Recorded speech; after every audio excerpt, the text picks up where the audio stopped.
C'est la technique de la loi de l'attraction la plus puissante qui existe dans le monde entier. Répétez-la tous les soirs avant de dormir et voyez ce qui se passe. Ce mot magique est utilisé depuis des générations, depuis plus de 2000 ans. C'est un mot que les personnes les plus prospères de la planète ont toujours utilisé. Si vous le répétez constamment, surtout avant de vous endormir comme un mantra, ce mot peut apporter d'énormes changements dans votre vie. En fait, c'est la clé magique de l'abondance dans votre vie, dans tous les domaines, les clés principales étant la santé, l'argent et l'amour. Les entrepreneurs qui pratiquent ce mot ont plus de chances de devenir millionnaires. Les personnes qui cherchent à améliorer une relation amoureuse en pratiquant ce mot ont plus de chances de voir cette relation prospérer et s'épanouir. Même dans le cas d'une relation amoureuse qui ne connaît pas ses meilleurs moments, ce mot peut tout changer. Les personnes qui traversent une situation délicate sur le plan de la santé peuvent la transformer en s'appuyant sur ce mot. Laissez-moi vous lire quelques éléments pour vous aider à comprendre ce dont je parle. Tout d'abord, dans la Bible, c'était déjà dit parce que dans la Bible, il est dit « Car à celui qui a, il sera donné davantage, et il sera dans l'abondance. Mais à celui qui n'a pas, on enlèvera même ce qu'il a. » Cette phrase est tirée de l'évangile de Matthieu. Et voyez pourquoi. Dans le texte actuel, il est également dit « Et rappelez-vous quand votre Seigneur a proclamé « Si vous rendez grâce en acceptant la foi, je vous donnerai davantage de mes bénédictions. Mais si vous êtes ingrats, mécréants, mon châtiment sera sévère. » Ainsi, deux des plus anciens textes sacrés, la Bible et le Coran, parlent continuellement de gratitude.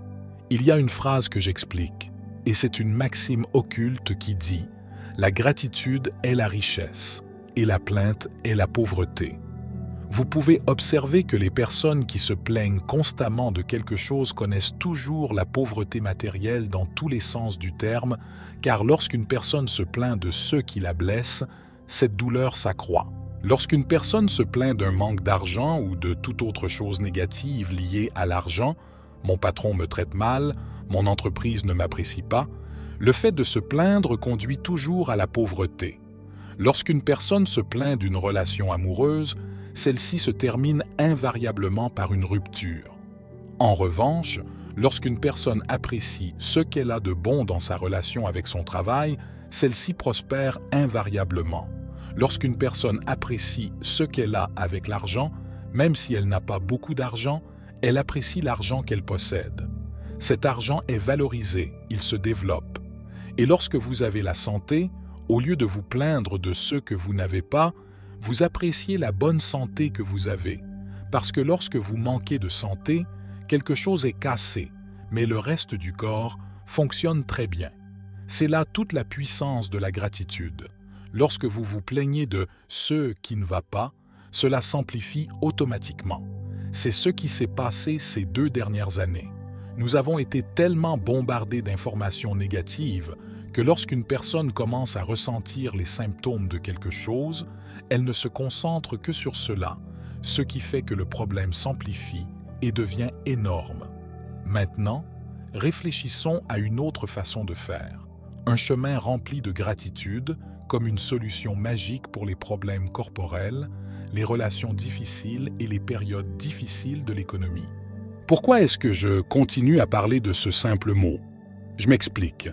Mahomet a dit que le fait d'être reconnaissant pour ce que l'on a aujourd'hui garantit que l'on continuera à recevoir de bonnes choses. Bouddha avait une idée similaire. Vous avez ce que vous avez parce que vous êtes heureux et reconnaissant. Être heureux de ce que l'on a, au lieu de penser à ce que l'on n'a pas, est la clé d'une vie meilleure. Voyons ce que vous avez à dire le soir. Mais laissez-moi vous en dire plus pour que vous voyiez que dans toutes les religions et cultures, par exemple, Krishna a dit qu'il acceptait joyeusement tout ce qu'on lui offrait. Le roi David, le père du roi Salomon, qui a commencé dans l'Ancien Testament comme berger, la classe la plus basse qui ne pouvait même pas voter, a fini par devenir le roi de tout Israël. Il a parlé de rendre grâce au monde entier pour tout ce qui se trouve entre le ciel et la terre. Faites une liste de 10 choses pour lesquelles vous pouvez être reconnaissant. Et lorsque vous atteindrez 9, vous ne saurez pas de quoi d'autre être reconnaissant, parce qu'il y a un énorme manque de gratitude, ce qui équivaut à un énorme manque d'abondance. Je ne vous demande pas de me croire, je vous demande de vérifier. La gratitude est une richesse. Se plaindre, c'est la pauvreté. C'est un mantra que vous devez avoir dans votre vie et que vous devez toujours appliquer. Parlons du pouvoir de la gratitude que Jésus a enseigné.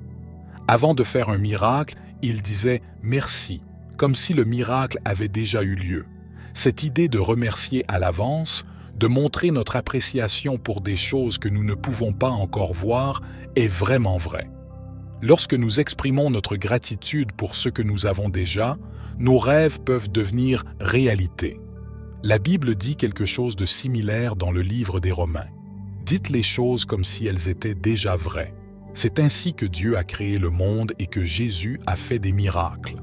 Cette vieille sagesse nous apprend à croire que nos rêves sont déjà réels dans notre esprit et dans notre cœur, et qu'ils peuvent ensuite devenir réels dans notre vie.